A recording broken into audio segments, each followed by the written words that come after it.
Bonjour à vous tous, mesdames et messieurs, je suis de retour pour vous faire une deuxième vidéo et la deuxième vidéo va se porter sur, bien évidemment, vu que j'ai fait une vidéo hier sur Double Dragon, le premier, l'original. Maintenant, on va faire un petit tour avec Double Dragon 2, The Revenge, sur Nintendo Entertainment System. Alors, le jeu est quand même un petit peu mieux que le jeu est quand même un petit peu mieux que le premier. Le premier étant quand même assez court avec au moins, je pense, si je me trompe pas, au moins 4 niveaux.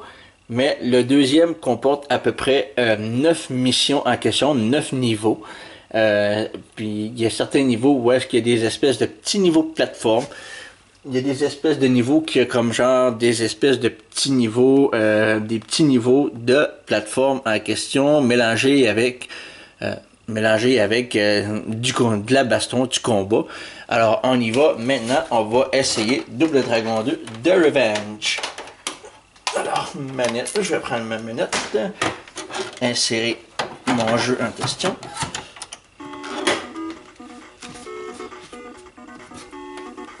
Et voici l'écran titre de Double Dragon 2 The Revenge. Alors, sorti dans les salles d'arcade avant et ensuite sur borne, ensuite sur différents consoles de salon. Et, le Double Dragon 2, le mieux adapté et le plus mieux adapté sur la NES que certaines autres consoles parce que apparemment sur le Nintendo Entertainment System, il y aurait, je pense, un ou deux niveaux qui auraient été... Je pense qu'il y a un ou deux niveaux de plus qui ont été rajoutés pour la version Nintendo Entertainment System. Et le fait de jouer à des niveaux est très...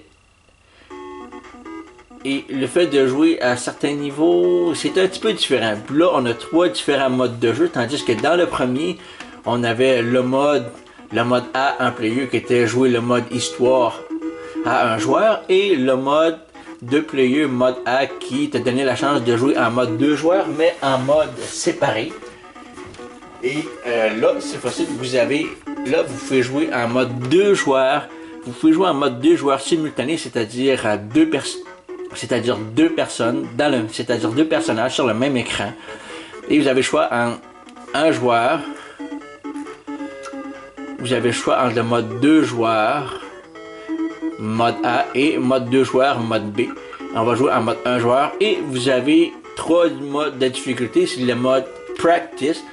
Et le mode Practice, c'est comme genre le mode Easy, le mode facile en question.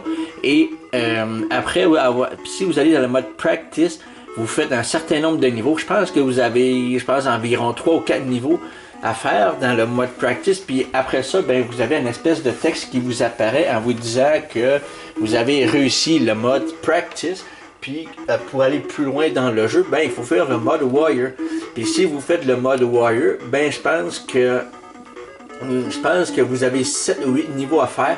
Je pense que vous avez 7 ou 8 niveaux à faire. Je pense que c'est ça. Je pense que vous avez 3 ou 4 niveaux de plus à faire pour pouvoir vous rendre, pour compléter le mode Warrior. Et ça va vous rajouter le même texte que le mode Practice, sauf que ça va vous dire que vous avez réussi le mode Warrior, puis que pour compléter le jeu, ben, vous devez faire le mode Supreme Master. Fait que nous, on va faire le mode Supreme Master pour faire l'histoire complète. Vous allez voir que c'est un petit peu différent que le premier. Vous allez voir, c'est un petit peu différent que le premier. Le premier, on avait juste une scène d'intro où est-ce qu'on voit Marianne se faire kidnapper. Et dans le deuxième, là, on a comme des espèces de petites cinématiques.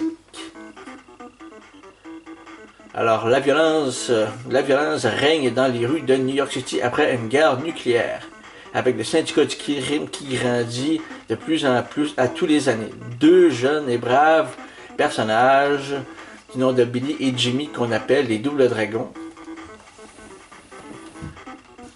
Et les Double Dragons ont un terrible ennemi pour combattre.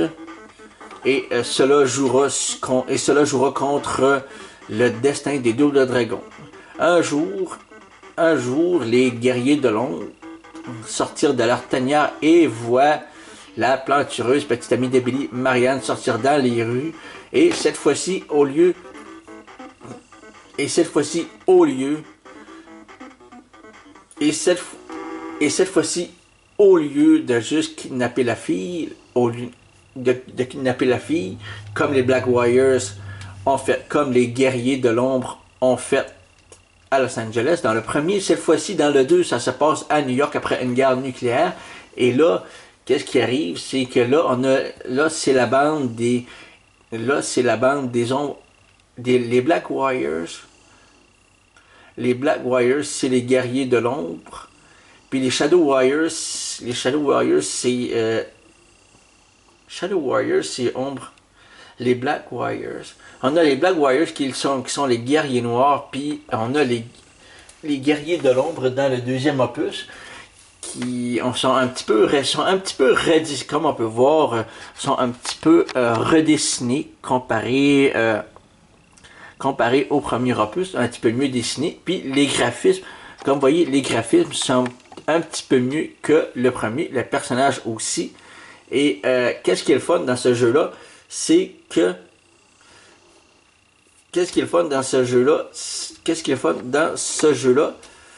c'est que les techniques de combat sont un petit peu différentes du premier. C'est-à-dire que quand on appuyait sur le bouton A, lorsqu'on allait de gauche ou à droite, ben on appuyait sur le bouton A pour des coups de poing. Puis quand on appuyait sur le bouton B, quand on allait à gauche ou à droite, ben on donnait des coups de pied. Mais là, ça change tout. Puis qu'est-ce qu'il fallait faire aussi, c'est qu'il fallait obtenir des nouvelles techniques de combat en battant plusieurs ennemis pour faire en sorte d'avoir 1000 points. Puis à chaque 1000 points, on obtenait un cœur qui nous octroyait une technique de combat. Mais cette fois-ci, dans le 2, c'est complètement différent. Dans le 2, c'est complètement différent. On a toutes les techniques de combat. C'est simplement qu'il faut utiliser notre manette pour faire plusieurs combinaisons de touches pour effectuer des techniques de combat. Puis il y a une chose qui est un petit peu weird, c'est que si je m'en vais sur la droite, j'appuie sur le A, je donne des coups de poing. Puis si je reste sur la droite, puis je paye sur le bouton B, je donne des coups de pied à l'arrière. Mais si je m'en vais vers la droite, je paye sur A pour donner des coups de poing. Mais si je paye sur le B pour des coups de pied, je donne des coups de pied arrière. Mais si je m'en vais vers la gauche, il faut que j'appuie sur B pour donner des coups de poing. Puis pour donner des coups de pied, ben il faut que je paye sur le bouton A en étant vers la gauche. C'est un petit peu bizarre. Comme concept, mais une fois que vous avez maîtrisé les boutons de la manette, ben ça reste un petit peu particulier. Fait qu'on a plusieurs techniques de combat telles que le spin kick, comme le coup de pied sauté, et l'uppercut.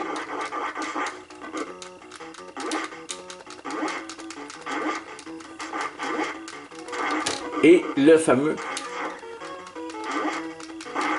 uppercut, les coups de poing, les coups de pied, les fameux coups de pied,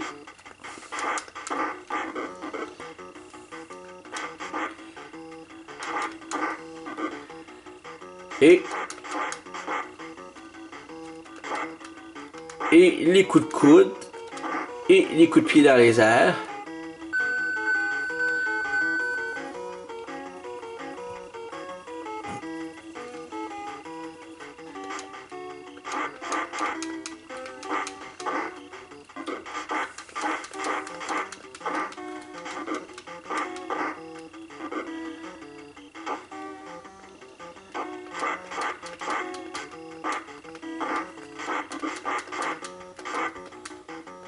Et on peut faire des projections aussi.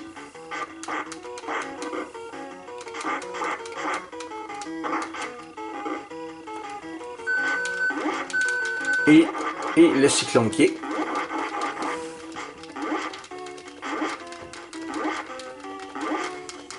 Et le fameux coup de genou que je n'arrive pas à lancer.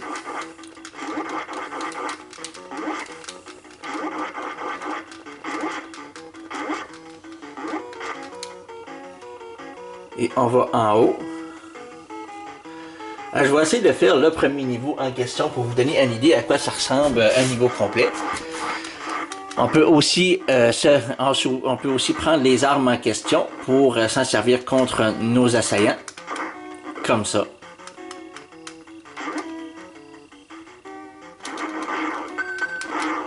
Et un bel uppercut. Et voilà. On peut aussi tirer des armes en question.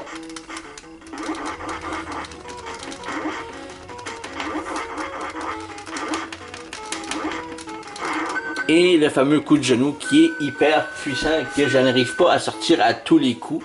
Mais reste quand même que c'est un bon jeu.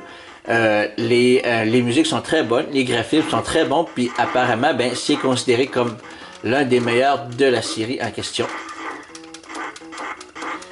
Le 3 qui reste quand même un petit peu... Le 3 qui reste quand même un petit peu difficile, mais le 3 est quand même jouable sur cette version-là. Là, qu'est-ce que je vais faire, c'est que je vais essayer de le faire compléter. Graphiquement, c'est bien. L'histoire est très bien faite. Et là, je peux lancer même... Je peux même lancer les choses. Je peux même lancer les bâtons de cette façon-là. Et voilà.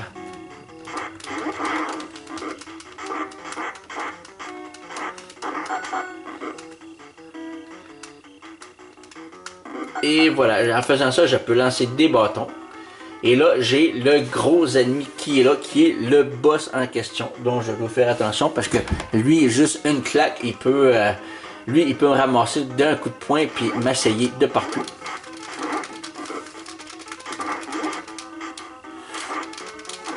Comme cela.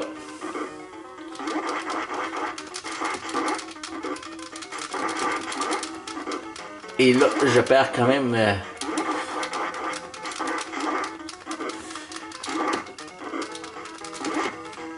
Et là, je perds quand même pas mal de vie.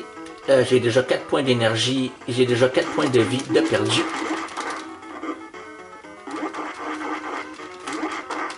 Et voilà, là j'ai jeté le grand boss du haut de l'immeuble. Et je viens de passer le premier niveau.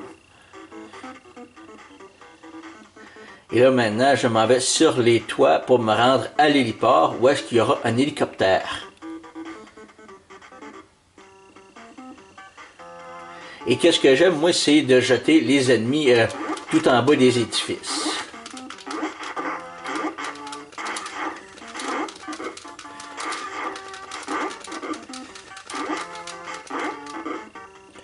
En fait, je suis pas très calé dans ce jeu-là.